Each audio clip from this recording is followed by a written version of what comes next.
है व्यूअर्स, मैं वनिता कुमावत और मैं आप सभी का वेलकम बैक करती हूँ इंग्लिश विद आइजना पे। आज हम देखने वाले हैं कुछ इम्पोर्टेंट इडियम्स जो कि किसी भी होने वाली गवर्नमेंट एग्जाम के लिए बहुत ज़्यादा इम्पोर्टेंट है। तो चलिए शुरुआत करते हैं हमारे आज के पहले इडियम के साथ। तो हमारा आज का पहला इडियम है give it a whirl. Give it a whirl का मतलब होता है to give something a try, मतलब किसी चीज़ को, नई चीज़ को करके देखना। ऐसी चीज़ जिसको आपने कभी नहीं करी है और आप अपनी लाइफ में करना चाहते हो कि मैं इसको एक बार तो करके देखना चाहता हूँ। किसी चीज़ को अपन चाहते हैं ना, यार मेरी लाइफ में एक बार तो स्काई ड्राइविंग करनी है, एक बार तो मुझे समुद्र में जाना है, एक बार तो मुझे पहाड़ों पे जाना है। तो गिव इट अ विल मतलब किसी चीज़ को एक बार ट्राई करके देखना, एक बार करने की कोशिश करना, एक बार करने की कोशिश करना। ओके गाइस,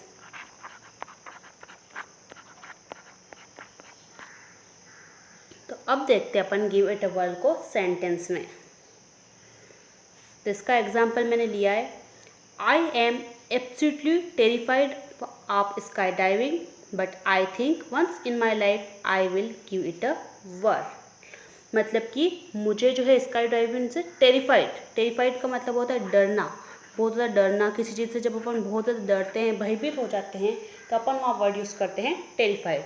मतलब कि मुझे स्काई ड्राइविंग से बहुत ज़्यादा डर लगता है, मुझसे भयभीत हूँ, बट फिर भी मैं अपनी लाइफ में एक बार उसे ट्राई करना चाहता हूँ, कोशिश करके देखना चाहता हूँ ये कैसा है, कितना मज़ेदार है। Will, give it a will, जैसे कि अपन ने यहाँ पे इडियम का यूज़ किया है, गिव इट अ विल मतलब एक बार मैं उसको अपनी लाइफ में करके देखना चाहता हूँ। तो guys, give it a whirl का मतलब होता है अपनी लाइफ में ऐसी चीज़ को एक बार करने की कोशिश करना जिसको आपने कभी नहीं किया। जैसे कुछ लोगों ने अपनी लाइफ में कभी ड्रिंक नहीं किया होता है, वो बोलते हैं ना कि मुझे एक बार ड्रिंक करके देखना है, थोड़ा सा पी करके देखना है कि ये कैसा होता है। तो ये होता है हमारे गिव इट अ विल का मतलब। अब बढ़ते हैं हम आगे अगले इडियम की ओर। तो हमारा नेक्स्ट इडियम है फिश आउट ऑफ वाटर।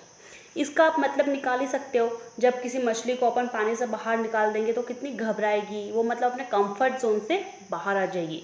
वो सिर्फ पानी में अच्छा महसूस करती है, जैसे ही आप उसको पानी से बाहर निकाल दोगे वो घबराने लग जाएगी। तो फिश आउट ऑफ का मतलब होता है किसी ऐसी सिचुएशन में होना जिसमें आप कंफर्टेबल नहीं हो, जिसमें आप एकदम अच्छा महसूस नहीं कर पा रहे हो कि यार मैं अपनी कंफर्ट जोन से बाहर निकल गया हूँ। बट अगर ज़िंदगी में आपको सक्सेस में पाना है तो आपको अपने कंफर्ट जोन से बाहर निकलना पड़ेगा। अपने आरामदायक जो आपकी स्थिति है, हाँ मैं यहाँ बैठ कर आराम से काम कर सकता हूँ, नहीं, हम उससे बाहर निकलेंगे तभी हमको सक्सेस मिल पाएगी। तो इसका फिश आउट ऑफ वाटर का मतलब होता है to be out of your zone, मतलब कि अपने कंफर्टेबल जोन से, अपने आरामदायक स्थिति से, ऐसी परिस्थितियाँ जो कि हमारे लिए बिल्कुल अनुकूल है उनसे बाहर निकल कर कुछ काम करना, उसे अपन बोलेंगे फिश आउट ऑफ वाटर। अब देखते हैं इसका भी अपन एक example. I always feel like a fish out of water among this high society people. मतलब कि मुझे हाई सोसाइटी के लोगों के बीच में ऐसा महसूस होता है कि मैं उनके बीच में बिल्कुल भी ठीक नहीं हूँ, एकदम कंफर्टेबल नहीं हूँ। अपन भी होते ना, अपन कुछ ऐसे लोगों के बीच में चले जाए जो कि हमारे लेवल के नहीं, हमसे बहुत ज़्यादा ऊंचे वाले खानदान के, एकदम पायदान के लोग, तो हमें भी एकदम अच्छा फील नहीं होता है ना, ऐसा लगता है यार हम कहाँ आ गए, क्यों आ गए। तो यही इसका मतलब हो गया कि मैं ऐसी जगह आ गई जहाँ मुझे बिल्कुल भी कंफर्टेबल नहीं हो रहा है। अमंग का मतलब होता है, यहाँ पे जो वर्ड यूज़ हुआ अमंग का मतलब के बीच में। ठीक है गाइस, और अब बढ़ते हैं हमारे अगले इडियम की ओर जो कि है don't cry over split milk. Spilt मतलब होता है फटना, कोई भी चीज़ जो फट जाए, फैल जाए, उसको अपन बोलेंगे स्पिल्ट। तो जो दूध फट गया है उसके ऊपर रो मत, इसका ये हिंदी में अपन अगर मतलब निकालें तो इस इडियम का जो मतलब होगा वो होगा don't cry over what has happen as it can not be fixed. मतलब कि उन चीज़ों के ऊपर मत रो जो कि बिगड़ गई है, क्योंकि उनको अब फिक्स दोबारा नहीं किया जा सकता है ना। अगर आप दूध फट गया और अगर आप उसको लेकर बैठे रहोगे, रोते रहोगे कि मेरा दूध फट गया है, तो क्या वो दूध फिर से एक जैसा हो सकता है? क्या वो दूध फिर से जम सकता है? बिल्कुल नहीं। आप उसका पनीर बना सकते हो बट वो दूध फिर से नहीं बनेगा, आप उसकी चाय नहीं बना पाओगे। तो अगर दूध फट गया है तो उसको लेकर रो मत, अपनी लाइफ में आगे कुछ और करो। अब देखते हैं इसका एक example. Ritesh failed his examination, but his dad came and said just one thing, son don't cry over spilt milk। मतलब कि रितेश अपने एग्ज़ाम में फेल हो गया और वो रो रहा था, तो और उसके पापा ने उसको आकर बोला, बेटा ऐसी चीज़ों पे मत रो जो कि बिगड़ गई है, क्योंकि अब उसको वापस फिक्स नहीं किया जा सकता है। फिर से अपने एग्ज़ाम की तैयारी करो, फिर से एग्ज़ाम दो, उसको रिज़ल्ट को लेकर मत रो, मत बैठो, क्योंकि अब वो आप रिज़ल्ट फिर से आप पास तो नहीं हो जाओगे, आपको फिर से पढ़ना पड़ेगा, तभी आप पास हो पाओ। तो spilled over I mean don't cry over spilled milk का मतलब होता है जो चीज़ें बिगड़ गई है वो फिर से फिक्स नहीं हो सकती है, उनको लेकर मत रहो, उनको लेकर मत बैठो। अब बढ़ते हैं हमारे अगले इडियम की ओर, जो कि है down for the count. Down for the count का मतलब होता है टायर्ड या गिविंग अप, मतलब कि बहुत ज़्यादा थक जाना। आप दिन भर कोई काम कर रहे हो, आप इतना थक गए कि अब आपने उस काम को छोड़ दिया कि मैं अब और नहीं कर रहा हूँ, मैं बहुत ज़्यादा थक गया हूँ, बहुत थकान महसूस हो जाना। तो डाउन फॉर द काउंट का मतलब होता है बहुत एकदम, अपन कभी कभी किसी काम करके बहुत थक जाते हैं ना एकदम, कि बस बिस्तर पे ही जाकर लेट जाए, वही वाला मीनिंग यहाँ पे देगा डाउन फॉर द काउंट, बहुत ज़्यादा थकान महसूस करना।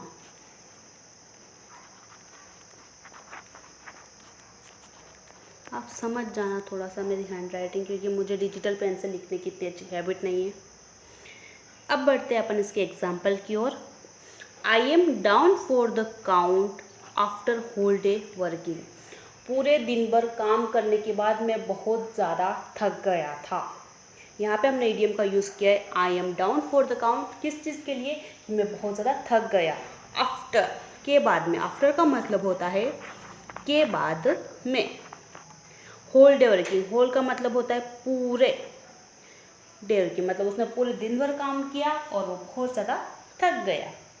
ठीक है गाइस, अब बढ़ते हैं हमारे अगले इडियम की ओर, जो कि है ईजियर सेड देन डन। हमारा हिंदी में एक मुहावरा है, कहना आसान होता है और करना मुश्किल। उसी को अपन इंग्लिश में बोलेंगे ईजियर सेड देन डन, मतलब कि कहना आसान होता है पर करना मुश्किल हो जाता है। कुछ चीज़ें ऐसी लाइफ में होती है जिसको अपन बोल तो बहुत आसानी से लेते हैं, मैं एग्ज़ाम टॉप कर लूँगी, मैं यूपीएससी क्लियर कर लूँगी, मैं ये कर लूँगी, फलाना ढिकाना कर लूँगी, पर रियल में करना कितना मुश्किल है, कितनी मेहनत लगती है। अब देखते हैं अपन इसका एक एग्जाम्पल। लिसन, सुनो। लिसन का मतलब होता है सुनो। Losing weight is easier said than done, many people lack commitment, मतलब कि वज़न कम करना कहना आसान है पर करना बहुत मुश्किल। बहुत से लोग वज़न कम करने की कोशिश करते हैं पर बाद में उनकी कमिटमेंट से हट जाते हैं, क्योंकि ये इतना भी आसान काम नहीं है वज़न कम करना।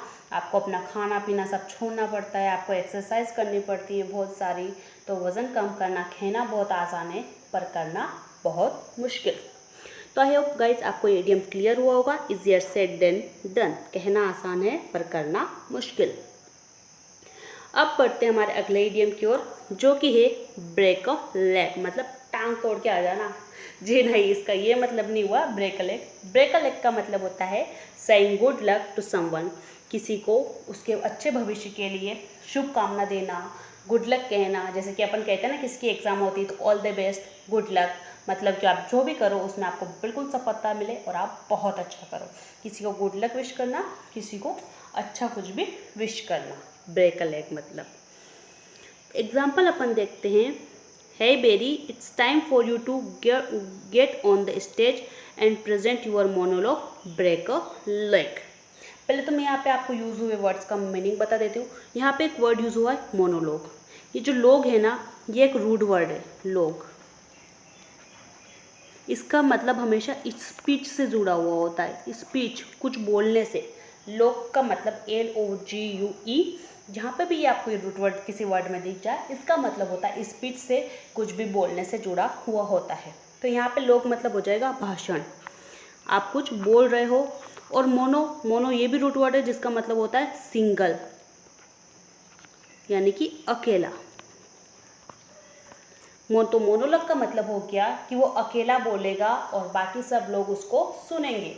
जैसे कि अपन भी कहीं स्टेज पे जाते हैं तो अपन अकेले बोलते हैं और बाकी सब अगर अपन को सुन रहे हैं तो हो गया मोनोलॉग, मतलब कि अपन भाषण दे रहे हैं और बाकी सब लोग अपन सुन रहे हैं।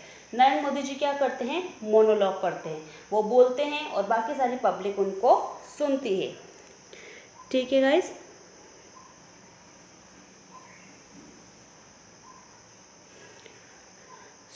ओके, अब अपन बढ़ते हैं हमारे एग्जाम्पल की ओर। तो हमारा एग्जाम्पल था, hey Berry it's time for you to get on the stage and present your monologue, break a leg. मतलब कि बेरी, अब तुम्हारा समय आ गया है कि तुम स्टेज पे जाओ और अपना भाषण बहुत अच्छे से दो। मैं तुम्हें गुड लक विश करता हूँ कि तुम जो भी करोगे वो बहुत अच्छा करोगे।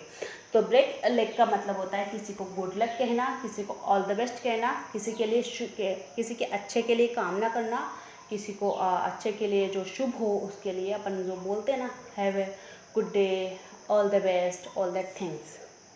ठीक है गाइस, अब बढ़ते हम हमारे अगले इडियम की ओर, जो कि है इन द फास्ट लेन। इसका मतलब होता है ए लाइफ फिल्ड विथ एक्साइटमेंट।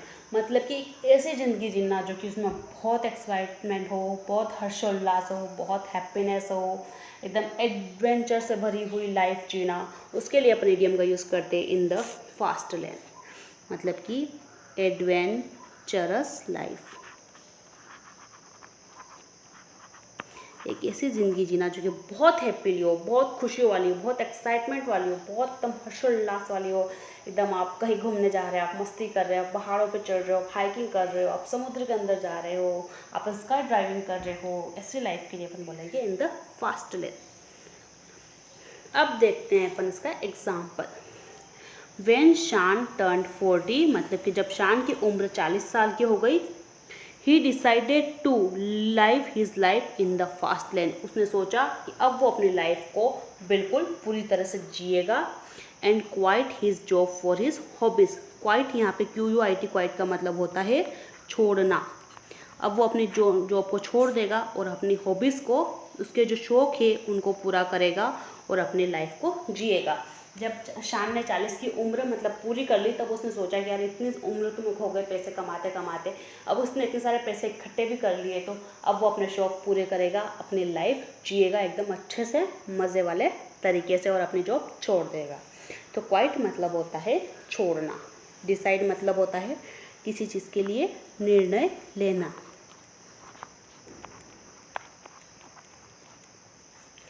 ठीक है गाइस, अब बढ़ते हम अपन आगे।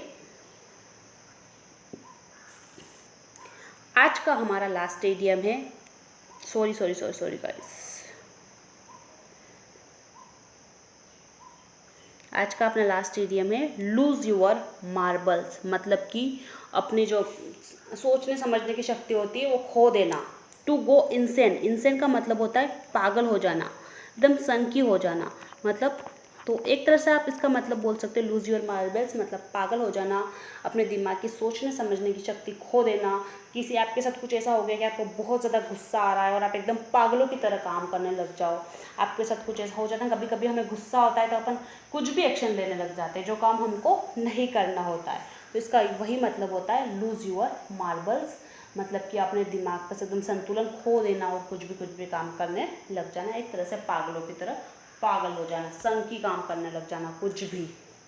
जैसे कि अगर किसी ने उसकी गर्लफ्रेंड को रिजेक्ट कर दिया, तो अभी कुछ दिन पहले न्यूज़पेपर में आया था, उसने पूरी बिल्डिंग को ही आग लगा दी। तो क्या उसने एकदम पागलों की तरह काम किया, संकी वाला, उसमें काफ़ी लोगों की मौत भी हो गई, बहुत ही बुरा हादसा हुआ था।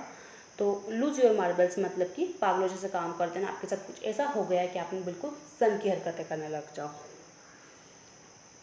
अब देखते हैं इसका अपन एक example. Our Mailman has lost his marbles.